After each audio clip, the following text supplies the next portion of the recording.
All right, so what are we doing today? We're going to be talking about bleeding out our master cylinder, and we're also going to be showing you what we think about different brake fluids and how they apply to high performance braking systems like we have on our 1964 Falcon here. So come back after the break and see what we're all about and what we're doing.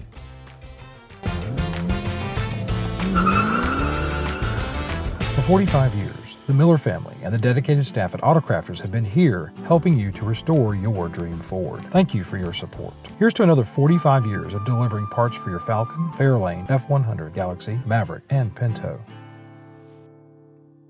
All right, so what I've got on the inner fender here on our 64 Falcon hardtop is a disc brake master cylinder for our 1967 Mustang that's in the other shop. And I also have a pair of lines here. Now this is for either A, bench bleeding the master cylinder, or B, in-car bleeding the master cylinder.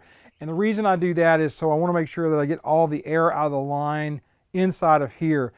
There are advantages to bench bleeding, which means that you can go in and you can use something to push that plunger in and out, and you can see what's coming out of this thing if there's anything coming out of it. We have had a couple of master cylinders in the past that we got some serious looking junk out of them, enough that it made us nervous enough to go get a different master cylinder, which wasn't doing that. And the other one was also having a problem with air in the line. Now, if you go ahead and do like we've done on our car and install the master cylinder on the firewall to do a bleed, you will be able to clear out air out of the lines, but you're not going to be able to see if there's anything going on at the back of that piston that's inside the master cylinder. So, which way is better? I don't know. I'm kind of lazy, so I like to go in and just bleed the thing with the pedal in the car.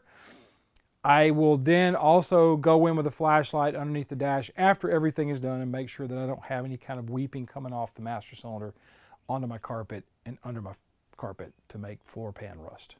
Bad news there. The thing I'll say about this is I made these with Nycop, and every stinking master cylinder I've ever played with is different. If you make one of these up with any spare fittings that you have and spare brake line, you're probably not going to be able to use it on anything but the master cylinder that you're working on, because it just doesn't pan out. You can get brake master cylinder bleed kits out there. You can go check those out. I'm just showing you one here that I found. This is just a generic thing. I'm not telling you need to go buy this one. Anyway, there you go for that, and I'm going to move on and we're going to start hooking everything up after we bleed this thing down. But first, I've got to go in and hook up all the rest of my lines on the front. All of my line hookups have been done inside the chassis here, so now all I've left is to hook up the two front brake lines on this car. Bam. All right, so I've got my clip in here and I've got it ready to go. I've got my line wrench and I'm going to tighten this thing up now to basically set it. The nice thing is it is just perfect in length. I'm real happy with this one. It's probably the best brake line I've ever bent. I'm going to need to get another wrench down here underneath to be able to completely set this. It's going to have to be a regular combination. I'm hoping I've got it over here, but it looks like it's going to be probably a 3/4.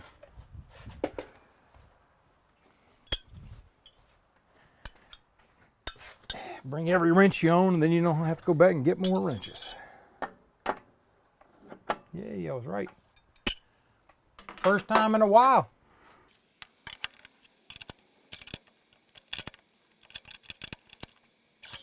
All right, so I have to say, this is probably the prettiest brake line I have ever bent. I have never bent anything that looks any better than that. So as brake lines go, with that one I can die a happy man. What I'm going to talk a little bit about is what we've got going on right here. Now we have this RRS strut and brake kit. This is a kit that we got a little while back. They have now updated these springs. These springs are now iBox springs. Be that as it may, I'm going to stop talking about the strut and brake kit here and talk about the strut and brake kit. What we have is a high performance system here, and when I'm doing high performance systems, I kind of want to start thinking in mind of the fact that we're doing performance things. We have a dual piston caliper. This is a PBR high performance caliper. This is used on a lot of applications. The 04 GTO used this very same caliper on it. So you know that when they were doing that, they weren't setting it up for the cheapest and smallest they could do. This is also 11.75, I believe, rotor here. This is a really nice size rotor. It's bigger than your average rotor that you're going to get on an early Mustang system or an early Falcon. Not that the Falcon ever came with disc brakes, but you know what I mean. The original Ford stuff was a 4-piston caliper of about the same volume or maybe a little less than the dual piston PBR caliper, and the rotor on there was an 11-inch rotor. These are a nice EBC rotor, so you have what I would say is a high performance braking system on this car. You also have high performance pads. So what's going to happen is when you're braking, you're going to be generating a good bit of heat, and that is kind of where I'm fixing to head. The heat situation is going to be increased on these if you're really pushing that system out to the very limit of its capabilities and start really bearing down on the brakes, because you have now a master cylinder that's going to work very, very well in combination with this actual braking package. So with that, what I'm going to say is you're going to need to think about brake fluids. You're going to need to really think about what you're going to be throwing in there, and that's what I'm talking about now. All right, so I'm going to talk a little bit about brake fluids and kind of where you need to be with what you're doing with your car. Now, if you have a 1966 and older Ford, it has a single reservoir master cylinder, typically if it's not been molested over the years. People will go in and put dual reservoir master cylinders or dual bowl master cylinders on classic cars, and that's great. And what we've done here is we've shown you exactly how to do that with a combination valve, which is the best way to do it. So there you go, you have that information. But what I want to talk a little bit about is when you do that, what do you need to do for fluid? Now, if your car is going to be one with either drum brakes or a aftermarket single piston or dual or 4-piston caliper braking system like a lot of the Fords have available to them, and you're just driving this thing to the cruise in, you're not putting any real pressure on the braking system, and you're not a hot rod driver, DOT3 fluid is going to be okay for you. In fact, it is a really good fluid for not retaining water as bad as some of the ones I'm going to be talking about. It is actually has a longer life cycle than DOT4, so it is a good brake fluid for that. In our master cylinder that we got for our Maverick, if you look at this, you'll see the cap says that it requires DOT3 brake fluid. Now you can exceed that, because basically what happens is it can be DOT3 or greater, but you have to be careful beyond that, and that's what I'm going to go into here in just a second. So you have DOT3, which doesn't absorb as much water as DOT4, but its boiling points for pressure when it's working hard are lower wet and dry than DOT4. And I'm going to give you a little chart, and we'll go through that in just a little bit down the way here. So DOT4 is a better fluid because it has a higher dry and wet boiling point. It is just a much safer brake fluid for higher temperatures. So what else is out there? We have DOT5. DOT5 is not like DOT3 and DOT4. Those two can be intermingled with each other because they are glycol-based fluids. DOT5 is a silicone-based fluid, and it is not compatible with any other brake fluid that I know of. Now, DOT5 is used a lot of times in applications where you're doing a lot of outdoorsy type stuff like motorcycles, ATVs. I would say a recommendation for that possibly would also be to be put into extreme outdoor 4x4 vehicles when you're going to be doing a lot of stuff where you're immersing the system in water and you're just doing a lot of outside wet work. Not like spec ops kind of wet work. Although it may work in that stuff too, but I'm just saying we're not we're not spec opping here. It's not military based. And as I said before, DOT5 is not compatible with any of the other brake fluids because everything out there on the market aside from DOT5 is a glycol based fluid, where DOT5 is silicone-based fluid. There you go. All right, so I'm going to talk one last thing about DOT5, and then I'm going to move on to DOT5.1, and then the last one, which is Super 4. Anyway, DOT5 is a great fluid for, like I said, motorcycles, off-road, that kind of thing. But what I find with DOT5, if you try to use it in an automotive application, it seems to have less pedal. What I mean by that is the pedal runs deeper in before you start grabbing the brakes.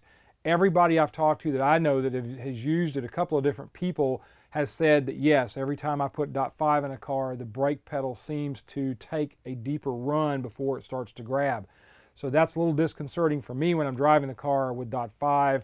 I have DOT5 in my 72 Mach 1, and it's got a different pedal feel to it than it would with DOT4 and DOT3. The bad thing is If I change all that out, I got to flush the entire system in order to get the silicone fluid out of there and put regular DOT 5.1, which is where I would probably go. Now, DOT 5.1 is the, 800-pound gorilla in the brake fluid room from one aspect, and that is, A, it's readily available. You can get it down at the local auto parts store, and it is compatible across the board with 3 and 4, and even Super 4, which I'll talk about in just a second. It has a much higher boiling point, both wet and dry, and it also has better viscosity at low temperatures than other fluids. So DOT 5.1 is probably the pick of the litter. I have not used it before. We're going to test out DOT 5.1 in our 64 Falcon that we've done all this work on. So it is a new fluid to me that I'm going to be using. I'm sure some of you guys have probably already been playing with it. The last one I'm going to talk about on brake fluids as far as what they are is DOT 4 Super or Super DOT 4, and I don't know which way that goes. With the Super DOT 4, you get better than all the other ones. It's better wet and dry boiling point. It doesn't say anything that I've read about the better viscosity like 5.1 has. Super DOT 4 is actually the fluid that a lot of racing teams use on their road race cars and things like that. So Super DOT 4 is a better fluid overall. It's even got better numbers than DOT 5.1. You can see the chart. I've got it in the description below here. Just go down there and look in the thing where you have all the information, and it's listed down there among all the other things that we're doing here on this episode. It is a better fluid, but it does have one caveat that is a problem, and that is the fact that it is just not readily available in your local auto parts store. You're not going to put Super DOT 4 in there and then be able to just go pick up some, again, in Podunk, Nowhereville, if you're having problems with your braking system and you need to add fluid to it. So that's something to think about. All right, so we're going to talk about the dry and wet boiling point of brake fluid. This is some scintillating stuff, isn't it? I mean, you come on here to watch me work on cars, and here I am blabbering about brake fluid, but I think this is pretty darn important. Now, dry boiling point is this. Basically, all that means is before you crack the cap on your brake fluid, it has this particular boiling point, and it varies by brake fluid, so you might want to go out and take a look at what each one of the brake fluids says. So that's important, but what's really more important than that is your wet boiling point, because as soon as you crack the cap, it's going to start taking on water, so to speak. It doesn't pull it out of the air in some kind of weird mystical way. It's just the daily life of the brake fluid. If you don't have a good seal on your cap, moisture can get down inside the cap. If you've got rusting around the inside perimeter of your bowls, around the upper rim of your cap on cast iron master cylinders, you're probably getting some moisture in the system. Usually, brake fluids last about 1 to 2 years, and you're supposed to change them. I can't even tell you the last time I changed brake fluid out on any of my vehicles, and I am probably living in an incredibly unsafe world, but I bet a good bit of you guys are probably right there with me, trundling down the interstate at a bajillion miles an hour with highly suspect brake fluid. Wet boiling point, that's all that is. And what that means is at maximum absorption for brake fluid, which is 3.7, it's that temperature, whatever that temperature is when it says wet boiling point, again, in the description below. So that's it. All right, so the last thing I'm going to say on this is what to do, which one to use. I would go probably, if I were going to go out and road race this car on a consistent basis, I would probably go with Super DOT 4 because of its higher boiling points. It is just a much better fluid when I'm out there on the track and I am pushing this brake system within an inch of its life. So I would say that's the thing. But on a daily basis driver situation, I'm going to go 5.1. I can get 5.1 at most good auto parts stores here in the United States. It's a really good brake fluid for everything that you would want to do on the street, at least in theory, because I haven't tried it yet. So that is your treatsy on brake fluids. I hope you enjoyed it. I hope you didn't just turn away right there at the very end of it. All right, morning of the next day. So I went and bought some 5.1 brake fluid. This stuff is expensive. It's like 16 bucks for this. Again, this goes back to what I was talking about before. If you don't want to spend that kind of money on brake fluid, that's fine, because you're going to be doing, standard stuff with your car. This is only for extreme circumstances. Dot 3 and Dot 4 would be just fine for most of your street cars.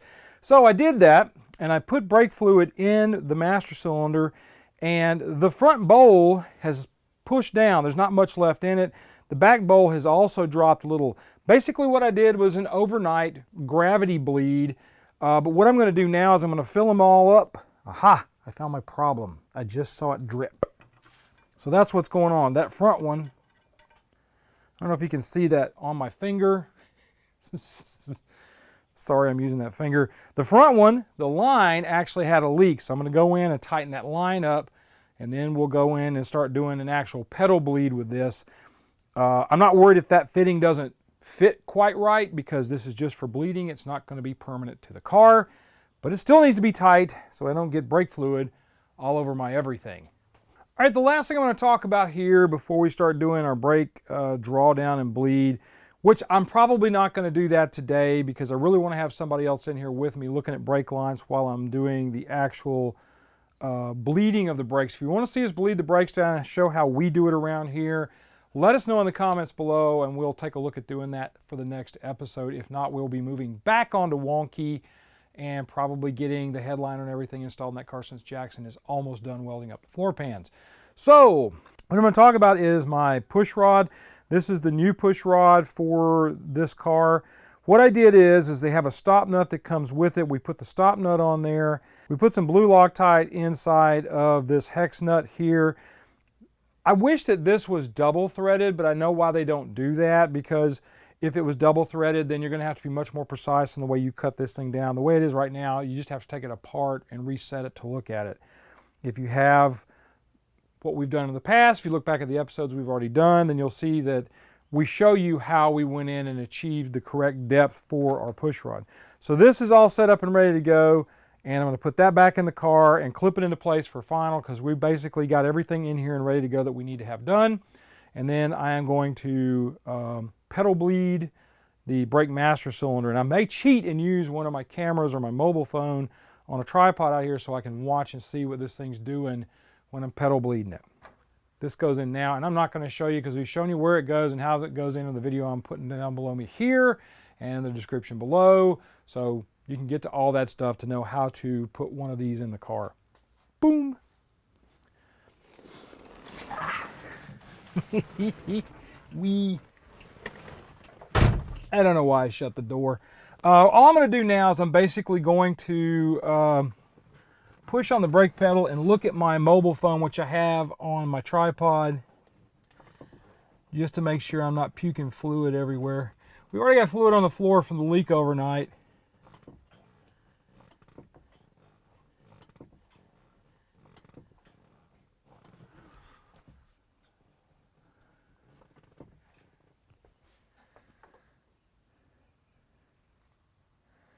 I think we're okay.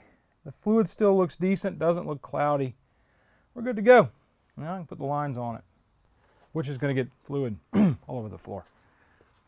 All right, now my last official act is to go in and check my lines with a clean paper towel underneath the master cylinder and the lines that I bent last week. Let's see if I've got any leaks. That one's good. Ah, right there. You see we have a little bit of a leak under this fitting right here. This fitting is the one I'm the most concerned about this here, because this leg is just a little short. I may eventually have to go in and fix that, but the expense of that brake fluid makes me want to tighten that thing up and make sure we got it good to go. Let's see if I can get a 9/16 on here, kind of hold it in place. At this stage, this is requiring a line wrench. This is a 3/16 fitting. I don't know how much of this you'll be able to see.